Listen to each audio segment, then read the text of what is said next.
لیتا ہے. دیکھو ایک روایت آپ نے سنی ہوگی, اکثر بیان کی جاتی ہے, اللہ اکبر, کہ ایک شخص نے 99 قتل کیے اور 99 قتل کرنے کے بعد اس کے دل میں خیال آیا کہ میں نے توبہ کرنی ہے, یعنی بدل جانا ہے, نیک بن جانا ہے. تو اس نے ایک آدمی سے مسئلہ پوچھا, کسی جاننے والے سے مسئلہ پوچھا, بھئی میں 99 قتل کیے میں نے, اب میں اگر توبہ کروں تو قبول ہوگی کہ نہیں ہوگی؟ تو کچھ لوگ زیادہ دیر ہوشیار ہوتے ہیں, اپنے سوا وہ کسی کو جنتی سمجھتے ہی نہیں, اپنے سوا وہ کسی کو نیک سمجھتے ہی نہیں. تو اس نے کیا کہا, واہ صاحب 99 قتل کر لیے اور 99 قتل کرنے کے بعد جو ہے اب آپ توبہ کرنے جا رہے ہیں, جاؤ جاؤ آپ کی توبہ قبول نہیں ہوگی. میں بطور مفہوم اپنے الفاظ کے جامع میں پیش کروں, جاؤ جاؤ توبہ قبول نہیں ہوگی. تو وہ تھوڑا سا تھا دیوانہ آدمی, تو اس نے سوچا 99 قتل پہ بھی جہنم ملے گی, تو پھر 99 کیوں پورا نہ کر لیں, پورا 100 نہ کر لیں. اس نے اسی کو قتل کر دیا, یعنی جو ڈیڑھ ہوشیاری کرنے گیا اس نے, اور 100 ہو گئے. 100 کے بعد وہ کسی اللہ والے سے صاحب دل سے ملا,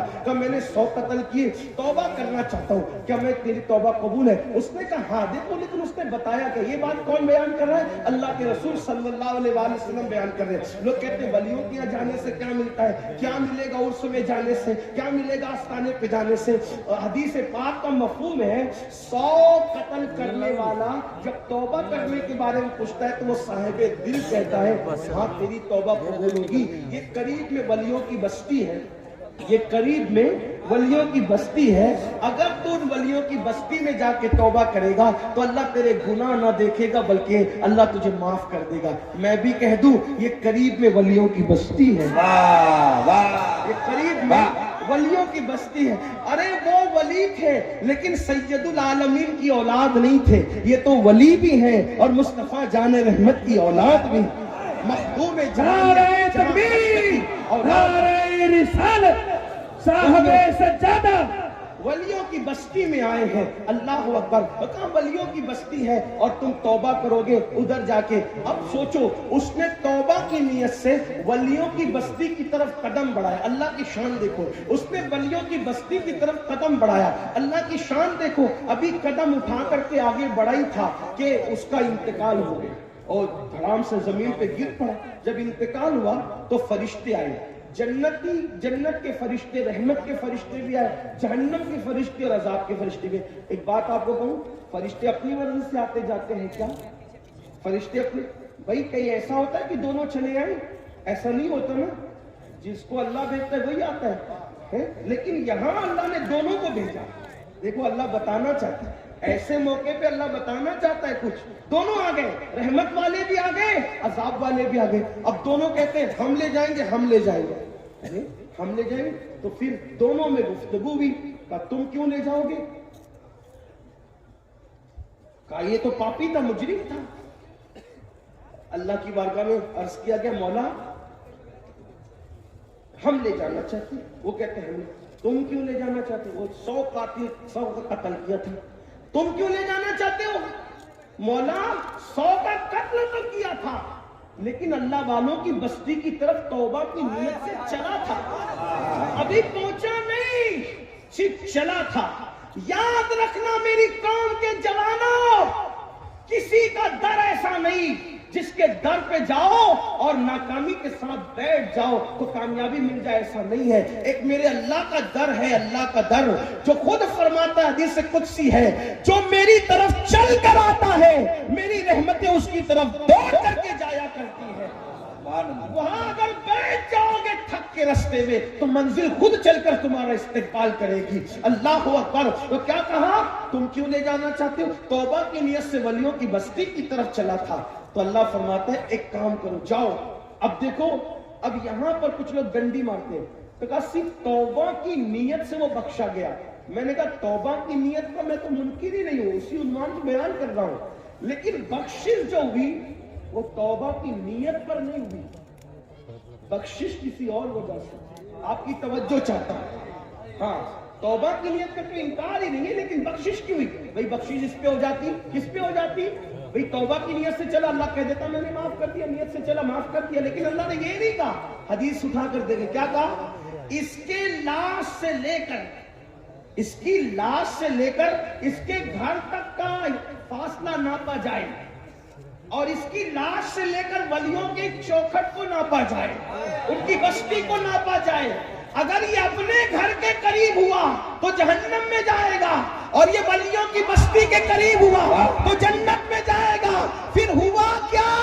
جب ناپنے کے لیے چلے تو اللہ نے زمین کو حکم دیا، زمین سمٹ جا اور اس کو ولیوں کے قریب کر دے، اور زمین سمٹ گئی اور اس کا لاشا ولیوں کے قریب ہوا تو اس کو پھر جنت میں داخل کر دیا گیا۔ آپ اندازہ کریں، صرف بنی اسرائیل کے اولیاء کے قریب ہونے کی وجہ سے، لاشا قریب ہونے کی وجہ سے 100 کو قتل کرنے والا جنت میں جاتا ہے۔ اگر ہمارے دل غوث و خواجہ کے قدموں میں دھڑکتے رہے تو انشاءاللہ دنیا بھی کامیاب ہے اور آخرت بھی کامیاب ہے۔ اللہ کے بندو سچی توبہ کرو، یہاں بھی نجات ہے، وہاں بھی نجات ہے۔ ڈر تھا کہ عیسیاں کی سزا اب ہوگی یا روز جزا، دی ان کی رحمت نے صدا، یہ بھی نہیں وہ بھی نہیں، اور آج جو عیب کسی پر نہیں کھلنے دیتے، کب وہ چاہیں گے میری حشر میں رسوائی ہو۔ تو مسلمانوں سچی توبہ کرو، گڑ گڑا لو، رو لو۔ ام المومنین سیدہ عائشہ صدیقہ فرماتی ہے، میں نے اللہ کے رسول سے پوچھا، یا رسول اللہ، کیا آپ کا کوئی گنہگار امتی بھی جنت میں جائے گا؟ کیا آپ کا کوئی پاپی امتی بھی جنت میں جائے گا؟ حضور فرماتے ہاں اے عائشہ، جو رات کی تاریکی میں، جو تنہائیوں میں اپنے گناہوں کو یاد کر کے روتا ہوگا، ایسے گنہگاروں کو اللہ قیامت کے دن بے حساب جنت عطا فرمائے گا، ان سے حساب نہیں لیا جائے گا۔ اس لیے آئیے اپنے گناہوں پہ گڑ گڑائیے، روئیے، اپنی زندگی میں انقلاب برپا کیجئے۔ کیا بنو؟ اور اپنے بچوں کو بھی دیندار بناؤ۔ دیندار صرف داڑھی ٹوپی والے دیندار نہیں، صرف گوشت اور مچھلی کھانے والے دیندار نہیں۔ کیسے دیندار؟ جیسے رسول اللہ بنانے آئے تھے۔ اور وہ کیسا دیندار ہوتا ہے؟ جو اپنے لیے پسند کرو وہی اپنے ایمان والے بھائی کے لیے پسند کرو، ہے نا؟ کیسے دیندار؟ حضور سے سچا عشق کرو۔ کیسے دیندار؟ نماز کی پابندی کرو۔ تو 3 کام کیا کرنا ہے؟ نمبر 1 کیا بنو گے؟ کیا بنو گے؟ دین پر عمل کرو۔ نمبر 2 مالدار بنو۔ نمبر 2 کیا کرنا ہے؟ مالدار بنو، محنت کرو، کھیل کود سے توجہ ہٹا کے مال حاصل کرو، جوئے سکتے شراب سے نہیں، حلال محنت کی کمائی سے، کیونکہ غریبی کبھی کبھی آدمی کو کفر تک لے جاتی ہے، اس لیے مالدار بنو۔ کچھ لوگ کہتے ہیں نا، ارے اللہ کے رسول بھی غریب تھے، ہم بھی غریب ہیں، تو کیا؟ یہ جھوٹ ہے۔ حضور کوئی غریب نہیں تھے، حضور کوئی مسکین نہیں تھے، حضور کوئی مفلس نہیں تھے۔ حضور علیہ السلام اتنے مالدار تھے کہ ان سے پہلے اتنا بڑا مالدار نہ کبھی روئے زمین پہ آیا، اور نہ قیامت تک ان جیسا مالدار کوئی روئے زمین پہ آ سکتا۔ اب آپ کہیں گے یہ کوئی نئی بات ڈال دی آپ نے؟ میں نے کہا نئی بات پھر کہتا ہوں، میں نئی بات لانے والا کون؟ سنو، حضور کتنے مالدار تھے۔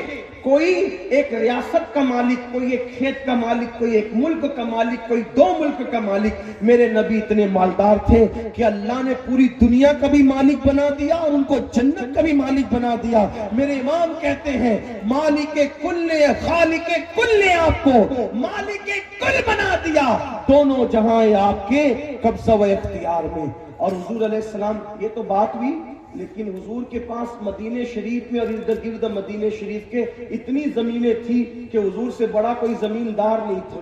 میں اپنے الفاظ میں سمجھا رہا ہوں، لاکھوں کی آمدنی تھی حضور کی، لاکھوں کی، لیکن بات یہ تھی صبح آتی تھی لاکھوں کی آمدنی، شام تک سب تقسیم کر لیتے تھے۔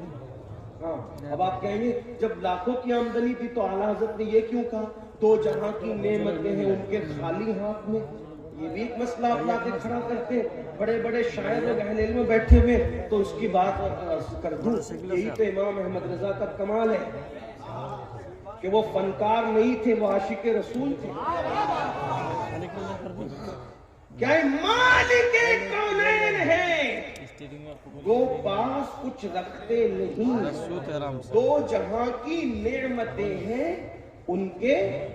کہا دیکھو ان کے ہاتھ خالی تھے نا، میں نے کہا ایک خالی کا مطلب ہوتا ہے کچھ نہیں، یعنی خالی ہے نا، خالی کچھ نہیں، نتھنگ، کچھ نہیں، صحیح۔ اور ایک خالی کا مطلب کیا ہوتا ہے؟ ایک خالی کا مطلب ہوتا ہے اونلی، صرف۔ مطلب کیا؟ اگر پوچھا جائے اس وقت کس کی تقریر ہو رہی ہے بخاری عرس میں، تو کہ اس وقت خالی امین القادری بول رہا ہے، یعنی سب چپ ہیں اور صرف امین القادری بول رہا ہے نا, اونلی وہی بول رہا ہے. تو کیا اس وقت اسٹیج پر شاکر سامی صاحب بھی موجود ہیں؟ نہیں, وہ آنے والے تو تھے لیکن ان کا ویزا کینسل ہو گیا, اس لیے وہ نہیں آئے, اس لیے خالی امین القادری بول رہے ہیں. واہ, اس وقت کون بول رہے ہیں؟ خالی امین القادری بول رہے ہیں. کہا کیا وہاں پر انسانوں کے سوا اور بھی کوئی ہے؟ کہ نہیں, خالی انسان ہے, صرف انسان ہے. صحیح ہے, اب خالی کا مطلب سمجھ آیا؟ تو کہا کہ خانقاہ میں کون ہے؟ تو کہا خانقاہ خالی پڑی ہے, اس میں کوئی نہیں ہے, کچھ نہیں ہے اس میں, اور یہاں خالی انسان صرف انسان ہے. اتنی بات سمجھ میں آئی؟ ایک خالی کا مطلب ہوتا ہے کچھ نہیں, اور ایک خالی کا مطلب ہوتا ہے اونلی, صرف. بات سمجھ گئے؟ سمجھے کہ نہیں سمجھے؟ بنگال والوں سمجھے کہ نہیں سمجھے؟ ہاں, یہ تو دلی اور لکھنؤ والوں کے بھی بس کا نہیں ہے, کیونکہ امام احمد رضا کی بولی ہے. تو بنگال والوں کی بات الگ ہے. اب میرے امام کہتے ہیں مالک کونین ہے, کو پاس کچھ رکھتے نہیں, دو جہاں کی نعمتیں ہیں ان کے خالی ہاتھ میں. وہ مالک کونین ہے جو آتا ہے سب تقسیم کر دیتے ہیں, اپنے پاس کچھ نہیں رکھتے, اس لیے کہ دونوں جہان کی نعمتیں صرف اور صرف اللہ نے انہیں کو عطا فرمایا ہے. ان کے سوا دو جہاں کی نعمت کسی کو عطا نہیں کی گئی ہے, اس لیے کہ جس کو جو ملا ہے انہیں سے ملا ہے. خلق کے حاکم ہو تم, رزق کے قاسم ہو تم سے ملا جو ملا, تم پہ کروڑوں درود. آسماں خان, زمین خان, زمانہ مہمان, صاحب خانہ لقب کس کا ہے؟ تیرا, اور میں تو مالک ہی کہوں گا کہ ہو مالک کے حبیب, یعنی محبوب محب میں نہیں میرا تیرا. اور کون دیتا ہے؟ دینے کو منہ چاہیے, دینے والا ہے سچا, ہمارا نہیں. ہمارے نبی سے بڑھ کر کوئی مالدار نہیں. ٹھیک, اتنی بات سمجھ میں آ گئی, ورنہ اور بھی دلیل پیش کرتا. تو نمبر 1 دیندار بنو, نمبر 2 مالدار بنو. نوجوانوں خاص طور پہ جو بوڑھے ہو گئے, ان کو چیلنجز کا مقابلہ نہیں کرنا, چیلنجز کا مقابلہ ہمیں کرنا ہے. نوجوانوں جلدی اٹھو, جلدی سو, خوب محنت کرو, مالدار بنو, خوب مالدار بنو. یہ لوجوں میں جو مسلم بیٹیاں بک رہی ہیں غربت کی وجہ سے, سگنلوں پر بھیک مانگ رہی ہے برقع پہن کر غربت کی وجہ سے, غربت کفر تک لے جاتی ہے. لڑکیاں جو مرتد ہو رہی ہے, لڑکے جو مرتد ہو رہے ہیں, کہیں نہ کہیں غربت کا اس میں عمل دخل ہے. غربت کا خاتمہ کرو. ایک آدمی مالدار ہے, وہ دوسرے کو پیسہ لگا کر کے اٹھائے. اگر زکوٰۃ کے مستحق ہے تو زکوٰۃ اتنی دے تاکہ وہ بھی آئندہ سال زکوٰۃ دینے کے قابل بن جائے. اور بنگال والوں اگر برا نہیں مانے تو ایک بات آپ کروں ہاتھ جوڑ کے, مسجدوں کے 2-2 کروڑ کے مینار بنانے کی بجائے کوشش کرو کہ وہ 2-2 کروڑ غریبوں پہ خرچ کرو اور ان کو مضبوط کرو. اگر ہماری قوم 10 سال میں مضبوط ہو گئی تو 2 نہیں بلکہ 10 کروڑ کے مینار ہم بنا سکیں گے. اس لیے میری گزارش ہے, جلسوں کے خرچے بھی کم کرو, شادیوں کے خرچے بھی کم کرو, اور سب خرچے کم کر کے اپنی قوم کو مضبوط کرو. حضور علیہ السلام اسی لیے تشریف لائے تھے. تو دیندار بنو, مالدار بنو. اور نمبر 3 ایجوکیشن پہ بہت محنت کرو. کوئی بھی جاہل نہ رہے, کوئی بھی ان پڑھ نہ رہے.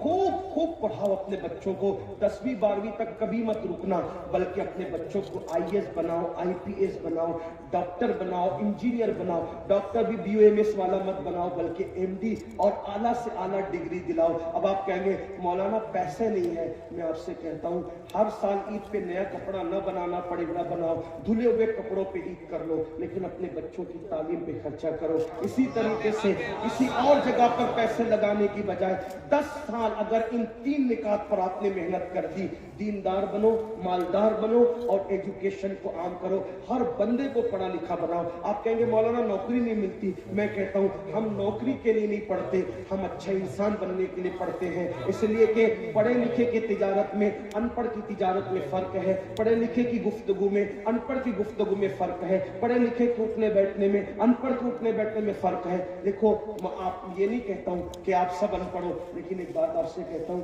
محفل میں پڑھے لکھوں کا انداز اور ہوتا ہے,